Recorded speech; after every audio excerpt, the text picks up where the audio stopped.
En el proyecto MOVEP, uno de los ámbitos en los que nos hemos detenido con mayor énfasis es el ámbito civil. En realidad es un ámbito problemático, por definición, porque civil es todo, o debería ser todo, ¿no? Toda manifestación política debería ser civil. Sin embargo, la paradoja está en que ese espacio de lo civil se reconoce solo normalmente por oposición o en frontera con otros ámbitos.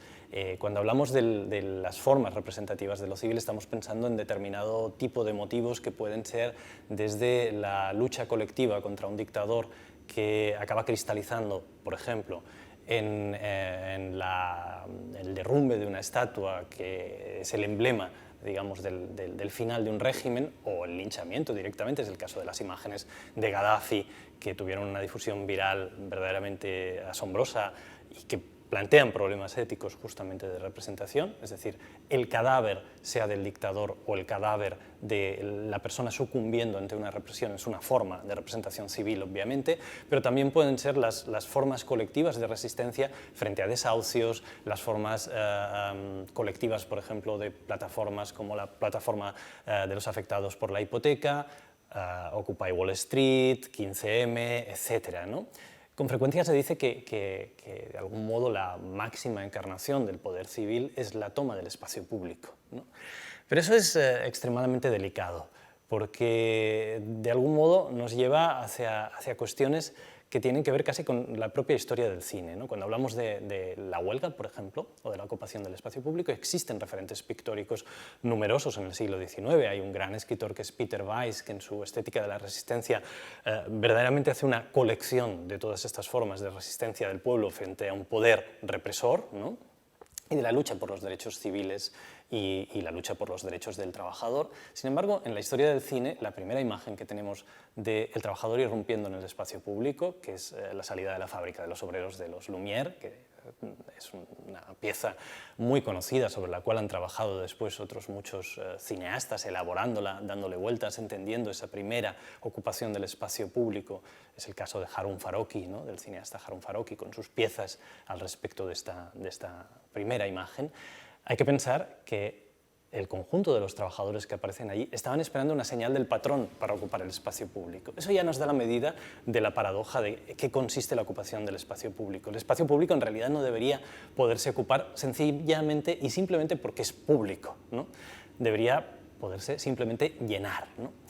Claro, hay que ver toda la cuestión de la representación del ámbito de lo civil también desde las condiciones y las coordenadas contemporáneas en las cuales probablemente el espacio virtual, el espacio digital, las redes son el verdadero espacio público, ¿no? El verdadero lugar a colonizar cuando se quiere defender una minoría, defender un derecho o reivindicar un determinado conjunto de derechos políticos frente a una situación de represión, ¿no? Es muy interesante en ese sentido pensar cómo la gran figura que define el concepto de espacio público durante el siglo XX, que es seguramente en el campo de la masa, que es Elias Canetti en Masa y Poder, ¿no? Tiene una idea muy clara de lo que es la masa, con su parte amenazante también, porque es alguien que es judío y ha vivido la Segunda Guerra Mundial, el ascenso del nazismo, e intenta definir la masa como gran concepto antropológico desde el cual se define la humanidad y a través del cual busca sus representaciones, ¿no?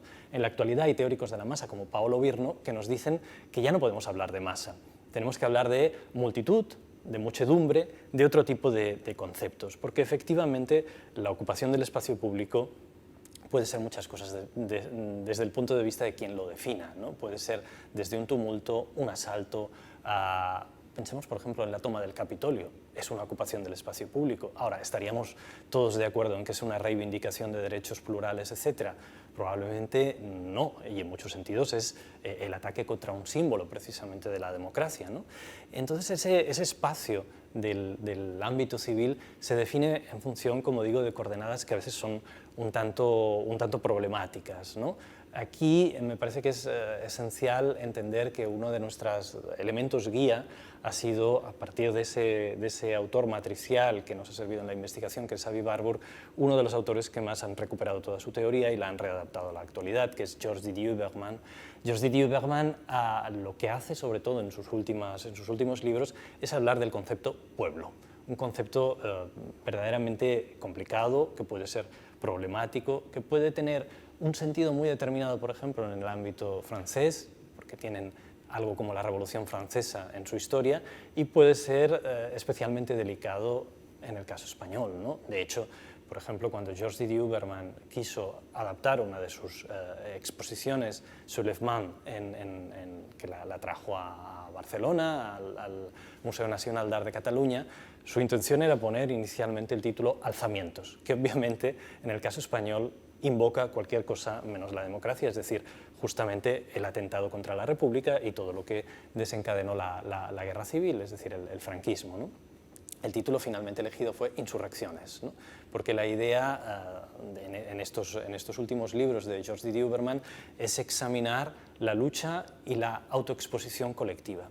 Este es un aspecto que para mí es clave dentro del espacio del ámbito civil, es decir, cómo se pone en escena un movimiento plural defendiendo toda una serie de derechos, ¿no? Y ahí es donde yo creo que a lo largo de la historia, y a veces incluso dentro de los estudios de las representaciones políticas, estoy pensando en la filosofía política, estoy pensando incluso en Giorgio Agamben, cómo Giorgio Agamben le da la vuelta a toda la definición del concepto de soberanía, ¿no? Que introduce, totalmente sesgado, que introduce Carl Schmitt, el gran teórico del nazismo, cuando Carl Schmitt dice soberano, ¿no? A diferencia de toda la tradición democrática, dice soberano es quien gobierna sobre el estado de excepción, ¿no? Y Giorgio Agamben nos dice, quizá muchas veces en el mundo contemporáneo, incluso en situación aparente de democracia, se producen este tipo de lógicas de soberanía donde no hay emancipación verdaderamente del pueblo, ¿no? Entonces, en ese orden de cosas, a mí me parece que una de las cuestiones esenciales es cómo en múltiples estudios filosóficos, sobre todo cuando lo pensamos desde el campo de la imagen, que es el que nos interesa, siempre se ha pensado que tanto las masas colectivas de trabajadores, los pobres, ¿no? Es una palabra que se utiliza poco, pero que creo que es necesario en ciertas ocasiones emplear, o determinados colectivos oprimidos o reprimidos por circunstancias históricas, son más iguales entre ellos, ¿no? Que las personas que pertenecen a situaciones bienestantes, ¿no? Esta es una especie de fantasía que ha circulado en las representaciones y en las aproximaciones políticas a la cuestión, ¿no? Y en ese sentido, una de nuestras premisas al abordar todo el material que teníamos era examinarlo a la luz de un intento de evitar todo tipo de prejuicios que pudiesen estar incluso en algunos de los teóricos que nosotros utilizábamos. En ese sentido, para nosotros ha sido, por ejemplo, fundamental la teoría política de Hannah Arendt, ¿no? Cuando Hannah Arendt nos dice que la política no es nada en concreto, la política es sobre todo una suma de distancias entre rostros particulares, ¿no? Es ahí donde una cuestión que hemos advertido reiteradamente en las portadas de diarios o en las entradillas es fundamental, la rostrificación de las luchas colectivas, ¿no? Cómo determinadas formas de resistencia colectivas se ponen en escena a partir de rostros. Es llamativo en ese orden de cosas como casi todos los premios World Press Photo de los últimos años han trabajado yendo a determinados conflictos en todo el planeta y poniendo rostro. Casi todas las imágenes del World Press Photo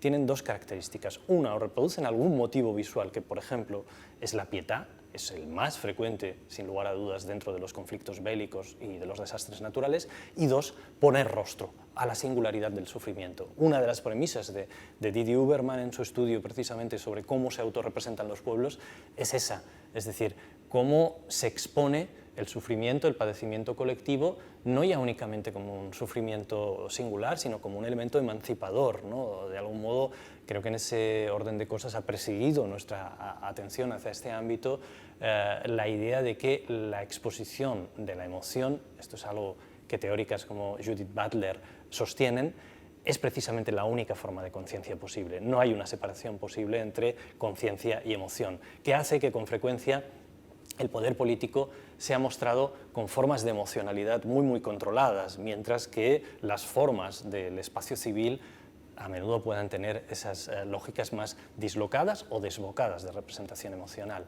eso aparece atravesado por determinados gestos que se reiteran una y otra vez. Por ejemplo, si pensamos en los desahucios, ¿no? Que en este país sabemos que es una de las formas iconográficas que lamentablemente más encontramos y más hemos encontrado dentro del periodo, además, analizado, que es un periodo especialmente problemático desde el punto de vista económico, ¿no?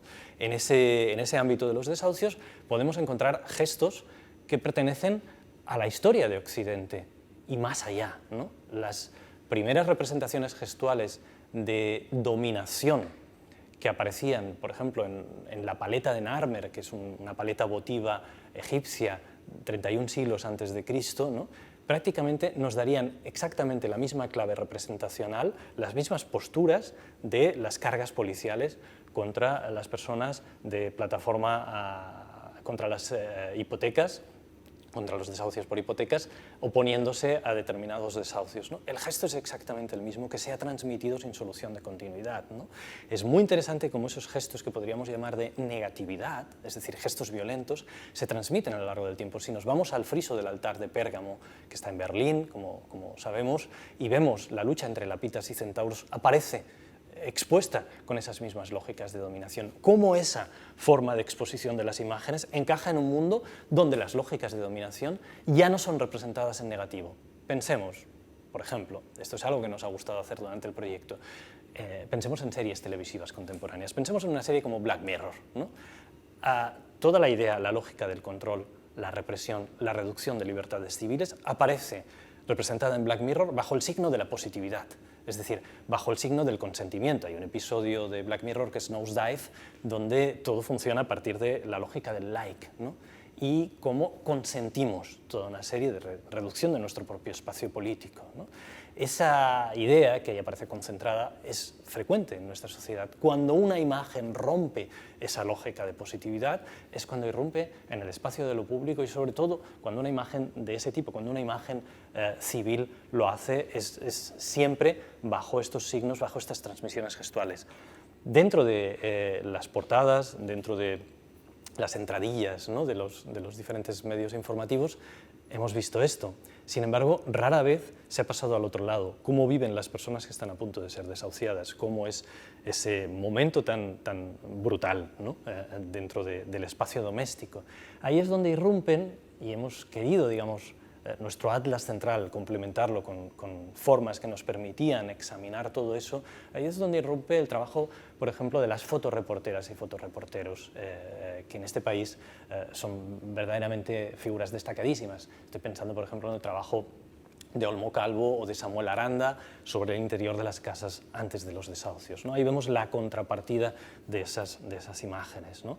El concepto mismo del empoderamiento de lo civil a menudo va representado a ciertas lógicas expositivas que además están muy ligadas a cuestiones de género, que es algo que hemos advertido durante todo el proyecto, ¿no? Cómo el poder político se define con frecuencia en función de coordenadas absolutamente heteropatriarcales, y en el mismo sentido sucede con la lucha por los derechos civiles, ¿no? En ese orden de cosas es muy interesante, también en el periodo analizado, cómo existen ciertos movimientos como Femen, por ejemplo, que reivindican la transformación, sobre todo a partir de la puesta en crisis de la paradoja de que, por ejemplo, un cuerpo desnudo femenino pueda suponer una amenaza en algún tipo de espacio político, ¿no? Y hemos visto finalmente cómo se producían imágenes de ese tipo de situaciones en las cuales, pues, determinados agentes de seguridad se abalanzaban sobre una mujer completamente desnuda, ¿no?, que desde luego, desde el punto de vista de la posible agresión, era muy inofensiva, no había arma que pudiese llevar encima, pero desde el punto de vista iconográfico era una subversión profunda de los valores sobre los que se alza nuestra propia política, ¿no? Creo que eso es extremadamente interesante, y desde luego toda la pandemia del COVID no ha dejado de darnos todo un conjunto de imaginarios del espacio civil totalmente diferente, con la irrupción del espacio doméstico, del espacio íntimo, ¿no? Y aquí, ya que estábamos hablando de estas cuestiones de género, reivindicaría un poco todo el trabajo que algunas pensadoras, como Remedios Zafra, por ejemplo, han hecho, señalando cómo se puede empoderar el individuo en una sociedad tan atomizada, donde vivimos conectados, pero no en conjunción, y esta es una expresión que utiliza Franco Bifo Berardi en sus últimos libros, ¿no? Cómo se puede empoderar y cómo ese espacio de lo íntimo puede ser un espacio representacional que de repente, como hemos advertido también, aunque digamos esto fuera del margen de las coordenadas cronológicas del proyecto, ha irrumpido en las portadas, ha irrumpido en el debate de los medios de comunicación, ese espacio de lo íntimo. Quizá, por ejemplo, una de las imágenes que podemos atestiguar que se ha creado como forma de representación del poder político es una que todas y todos hemos visto, que es la del líder político delante de una pantalla con multipantalla comunicándose con otros líderes políticos, hasta el punto de que en el caso español se dio una especie de lucha, si se me permite la expresión, a ver quién tenía la pantalla más grande, ¿no? Digamos, la oposición intentaba figurar ante pantallas cada vez más grandes que la del propio presidente, ¿no? Y se generó creo yo, una pugna muy interesante. ¿Hasta qué punto los propios medios de comunicación pueden recuperar del cine, en este caso el concepto de split screen, de multipantalla, para convertirlo en una forma iconográfica de representación del poder? ¿Y cómo el individuo en el espacio civil puede reapropiarse de eso? Eso me parece algo muy significativo.